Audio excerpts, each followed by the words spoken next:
What's happening, everybody? So glad to see everybody here today. Thanks for coming. We want to start a series, right? A bit of a series. A bit of a series Yes. where we introduce people more interesting than ourselves, and that is the band behind us. And it's not hard to do. It's The not hard band to do. behind us is spectacular. And Hey, we're gonna those start were with- your words. Those were your words. Well, we're going to start at the top of the heap right here. Start at the top of the heap. of the pinnacle. We're going to start up and then work our way down. If you've ever seen one of our shows, you know, you hear us talk about him. You see him in action. He's the one keeping the musical wheels from blowing off the bus. That's right. If you know much about us, he's also our lead technical expert on everything. Yes. We're talking about the one, the only, Mr. Tommy Brinson, who is either there or there, depending on how the screen is oriented. Tommy Brinson, America. And he's also got great hair.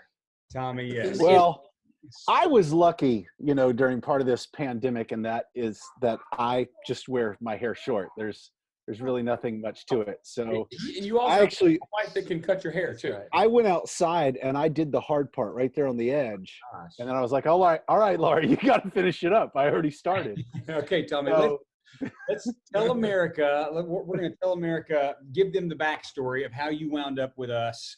And, well, first of all, tell us, where are you coming to us from? Where are you living? I live in Augusta, Georgia. We are famous for one thing, and that is the Masters golf tournament. And Not this year, you ain't. Not this year. That's right. Sorry, master joke. Sorry. You're also famous for James Brown. James Brown. Right? Yeah. Well, we are famous for James Brown. There's a big statue of him downtown, and of course we have the James Brown arena as well. But most people think of Augusta, think of the Masters tournament, Yes. and man, it's a gorgeous place. Though I have to admit, I would lived here for 6 months before I even knew where it was, and I would drive by it because from Washington Road, when it is not Masters Week, the place looks like a dump. I think that's not the junkyard behind that fence. It's just the part that's against Washington Road. The trees aren't hedged on the side of the road, and the paint was kind of worn. And then the first Masters showed up, and I was like, oh, I pass by this place every day. So. Well, we're starting with Tommy. Well, the point of this little series is to again to focus on the people that make the fabulous Equinox Orchestra special. We're going to start with Tommy. You want to do the honors of the first question? I mean, so yeah, basically, tell us, how long have you been? I don't even know. How many years have you been with us, and where did it all start? I think I've been with Equinox about 3.5 hours after Jeremy moved to Savannah. Oh, okay. Because that's how long it takes Jeremy to sit in a place before decide he can get a gig. No. He packed up his whole family and moved to Savannah, left Yeah. the boxes on the truck, and started calling musicians. Exactly. Tommy got the first call. I'm trying to think of how we became. I mean, like how I found It was out. so I think you and I had maybe similar strategies for getting to meet musicians when we moved to Savannah. The first thing I did after the school year started, I moved to Savannah to be a middle school band teacher. And then I guess it was the next year, maybe you moved to Savannah, but I had a strategy to meet musicians, and I was just going to go to the music store and try out trumpets. And hopefully there was somebody there that had a band or needed a trumpet player, knew somebody who needed a trumpet player. That's a good And point. that person for me was, well, especially now in Augusta that we have a guitar center. I mean, where else are you going to meet the great? I joke. It's great. So I went to Portman's Music there in Savannah and met John Bell. And my understanding is that when you moved to Savannah, I think you got hooked up with John Bell somehow also, and so I think you got my number from him. So our first, I don't remember how long it took for our first gig to happen, but I was single at the time, and so when Jeremy just called people asking to have an open rehearsal, and I showed up, and since I didn't have anybody to get home to or anything to get home to, I just stuck around and cleaned up music stands and chairs, and Wow. I think that was when you had the Gold Explorer. Yes. It was pulling a trailer, so we just put chairs and stands on the trailer. Good And that's grief. the way it worked for a couple of weeks. And even when we eventually started working in Savannah, I just kind of did the same thing. And eventually that turned into more responsibility, I guess. Yes, I think that's right. I know originally you're playing trumpet, and then at some point I figured out that I just can't do as much as I was doing. I was trying to count the tunes off, trying to remember the tempos, trying to do everything, and eventually we moved all those responsibilities over to you. And boy, it's been a game changer for sure. A while back, and it was because you were, Tommy was one of the guys that Tommy can give I think Tommy, you can give musicians a really quick 2-minute crash course in how to succeed in music without really trying, or how to succeed in music by trying really hard. Tell everybody what you did. I can tell everybody how to appear as though you're getting stuff done and get to keep the gig. Well, I think one of my philosophies is that there are 1,000 good trumpet players in every town. Mm-hmm. Especially if you think I'm a good trumpet player, then there's probably close to 2,500 good trumpet players in any town. And I think, I'm sure some people would disagree with me here, but most people don't, and we've talked about this a little bit in the band, most people don't recognize the greatness or the great quality of music they're listening to. They know they're having fun and they know it sounds good, but from my point of view, there's another at least dozen guys that can do what I do really well. So the only thing that makes me any different in that regard is the willingness to help make the product better. My experience has always been kind of like people just show up and they leave. And if you want to insert yourself into an organization, the best way to do it is to clean the toilets. And the band version of cleaning the toilets is picking up music stands and taking care of charts afterwards. Yeah, Tommy was the one who would show up early. He'd help set up. We would do the gig. He would stay after. He'd pick up music. He would ask if he could help. He'd roll cables. And then when Jeremy and I were sitting around like, who can we get to count off the band? We're like, well, let's talk to Tommy. He's a band director and he's here all the time. So let's do this. Exactly. Yeah, and being a band director and talking to middle schoolers helps. Yeah. And the depth of dealing with children. So musicians are a natural sidestep. No, I had to learn a lot more rhythms and a lot more different tempos. Because everything, in sixth grade especially, is about right here. I think that's a great point, Tom. We've talked about that a lot in the past. It's just how it being willing to go the extra mile, having a great attitude, having a servant's heart is something that is endearing and ultimately has solidified our bond together and just kind of helping us do what we do better and better.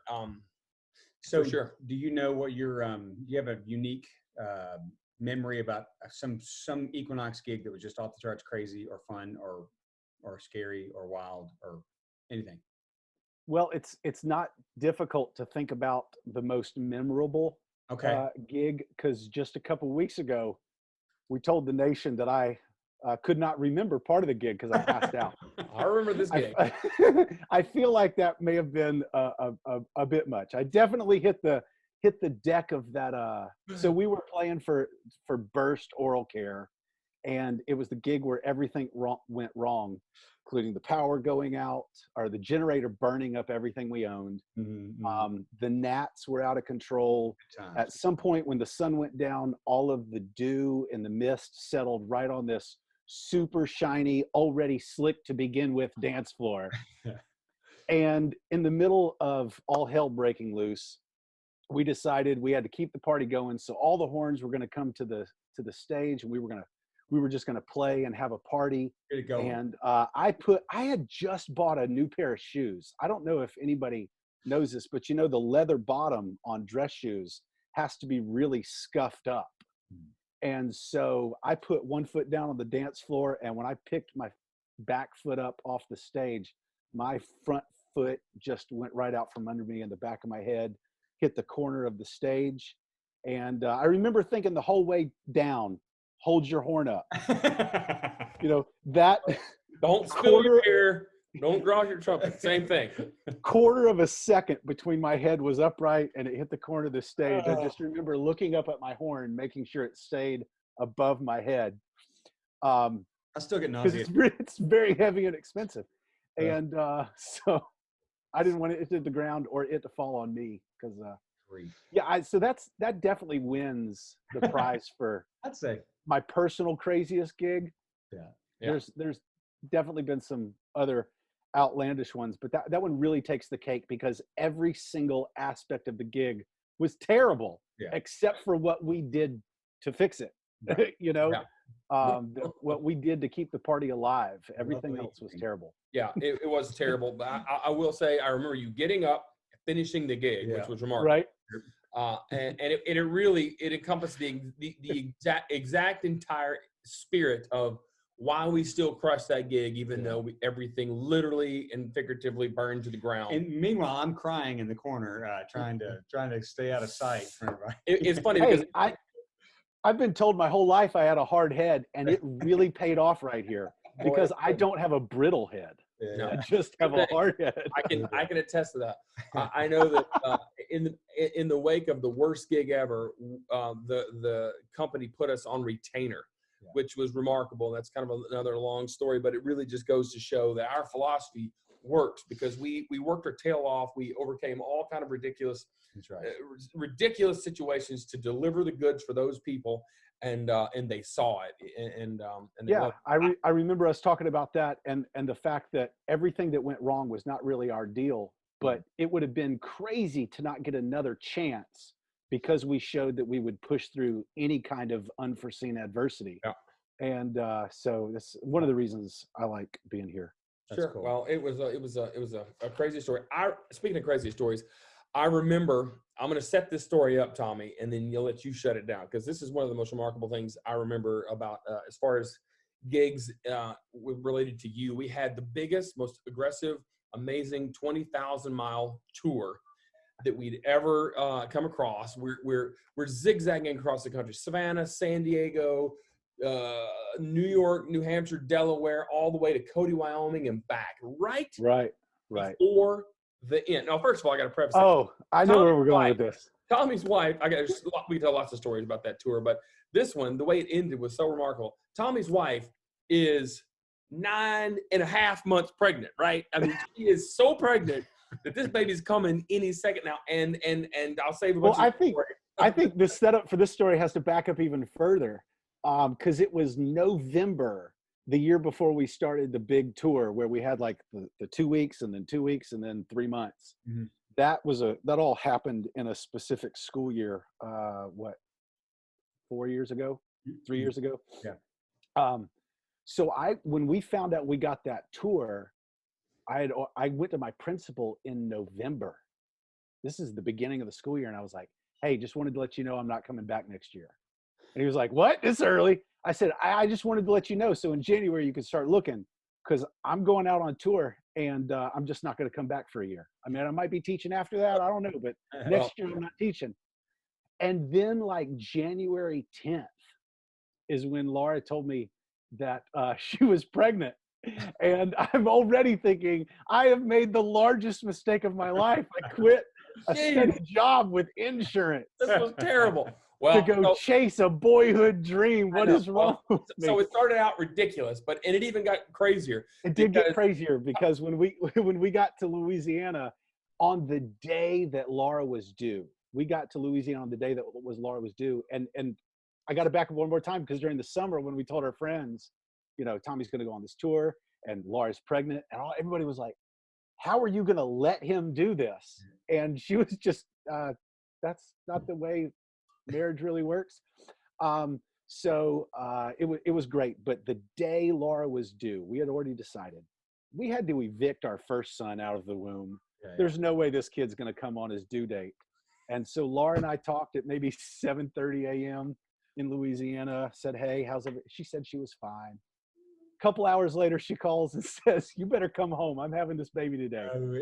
So that was like 10 a.m. One of the theater techs at the job we were playing took me to the airport.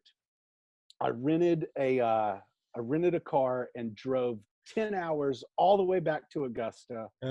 And I stopped in Birmingham for gas. I stopped again on this side of Atlanta and filled up with gas. And I made it into the delivery room. I'm telling you, I cut off the dude on Riverwatch Parkway. somehow cut that same car off again, pulling into the hospital. And somehow that dude was still standing there to open the door for me going into the hospital. I don't know how these things happened, but I cut the same dude off 3 times and he had the door open for me at the hospital. I couldn't find the maternity ward because that specific elevator that I'd always used was closed. I get to the door and there's a sign that says, don't forget to sanitize. So I stopped there. I did my hands, and the lady at the nurse's desk was like, you might want to get in there. I walk in the room. 6 minutes later, after having driven like 10 hours nearly straight. 6 minutes. 6 minutes. 6 minutes later, Felix Richard was born. And I think a month later, we went to go on tour again. Yeah. I'm telling you, dude, that But story it was a crazy story. has the hand of God all over it. Even though your wife would have been cool, like my wife, your wife would have murdered us, but Laura was cool. Extra cool. You guys had worked it out in advance, but somehow, I mean, like again, the ridiculousness of it. I mean, like if you'd hung out too long, looking for M&Ms, or if you had any trouble with your car, and I remember you because we tried to fly you home, but the math didn't work. We were going to fly you home, but it was the quickest I could make it. And if everything went perfect, the quickest I could make it from Louisiana to Augusta, it was going to be something like 12:30 in the morning. Yeah. And I ended up getting there. I don't know. It was like 10:30 at night or something. So tell us really quickly, since you talked about your wife and kids, tell us who you're married to and the kids you have. I am married to Laura Stiles Brinson, the glorious of Stockbridge, Georgia. Anyway, no, we've been married almost 15 years. Actually, almost 14 this summer, but we've been talking about 15 the next year, and we have 2 boys. Stiles Lee is 11, and Stud. Felix Richard is 3. Yes. Dude, that's awesome. 3. So that's there's a big difference there. 11 and 3. We are abundantly thankful that your wife is flexible, lets us have you as much as she does. That's right. That's right. To wrap this up, what do you got anything to say? I don't know.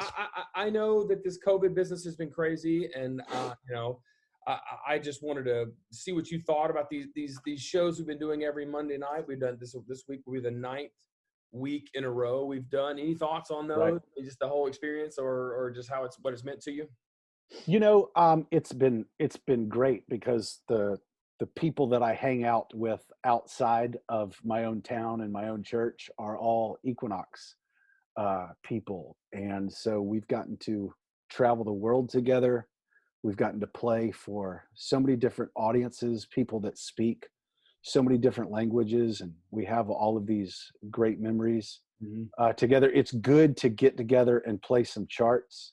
It's been again, this is just taking advantage of the situation and pushing through any adversity, which I think Equinox is known for, even if other people don't know it. The Burst gig is just an example of that. But when we decided we were going to do the PBS special and we're told, hey, it's going to be somewhere around $500,000, that was impossible. So we just decided, hey, we could probably do it better ourselves or cheaper ourselves. Just figured it out. And we did. And the COVID concerts have been the same way. It's learning the learning curve of how to do a good live stream. Not saying that we've completely done it yet without help from other places. But, one of the things we do is just figure out how to make stuff work. That's right. And bring a good product and a presentation to the people. So we'll figure it out. We've had lots of new arrangements and lots of different playing opportunities. So the show's getting better even when we don't have an audience, a tangible audience in front of our eyes. It's true. It's true. We're practicing our craft. I have one thing I want to say about Tommy before, and then let you get the last word here. One of the coolest thing about the tour that we had the big tour bus, 45-foot tour bus, and a trailer.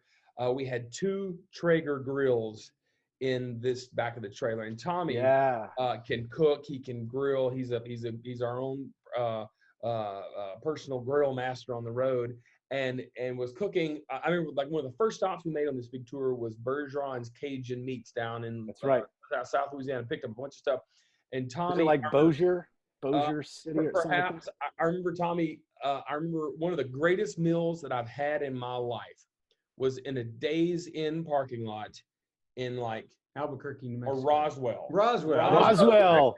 Roswell, New Mexico. Those Hatch green peppers. Yeah, Zach said we got it. We're going to be in New Mexico. We got to pick up these Hatch green chilies, and we had a cooler full of chicken thighs or something. And at this point in the tour, we only had the one Traeger, the really small one. Yeah. So we smoked those for a couple hours, and then we took them apart, put in the Hatch green chilies, and just stewed them. And I remember there was like some linemen staying at the hotel too that were hanging out in the parking lot. Really wanted to know what was going on. Yeah. You got a nice little side hustle there, though, doing some cooking, right? Right now, during this COVID business. Yeah, I picked up. We have a great meat market in Augusta, and so I went and picked up some pork butts, and I've been cooking up pork butts during the COVID time, selling to people around town. People need lunch. People still got to eat. Got to eat. That's right. Man, I love it, dude. Scrappy. Well, that's just the way you are, dude. You got to be scrappy, just like us. Oh, Tom. Well, thanks so much for meeting with us, Tom. This is cool. I'm glad America gets to hear a little bit more about who you are. Thankful for your presence, for your friendship, for all the things that you do well. Love you to death, brother. Yep, you're a good man. Y'all can. Where can folks? Well, we'll give you a plug for Brinsonics right now. There you go. Find out about Brinsonics. You can check out www.brinsonics.com. That's my last name, BRINSONICS.com. One of the things I do, the summer is usually been a slower month for the band. So I started an instrument cleaning business for high school, mostly high school band directors and other band programs that own brass instruments. I can clean them and regulate them during the summer, and easy way to help out the band programs and also support my family when the gig time is slow. So scrappy. All right, well, look him up at brinsonics.com and see him on the road with us when we play around. Ladies and gentlemen, this is Tommy Brinson. Tommy Brinson, our musical director. Thanks so much, Tommy. Thank you, guys. All right, see you, Tom. Love you, pal. See you guys. And bye.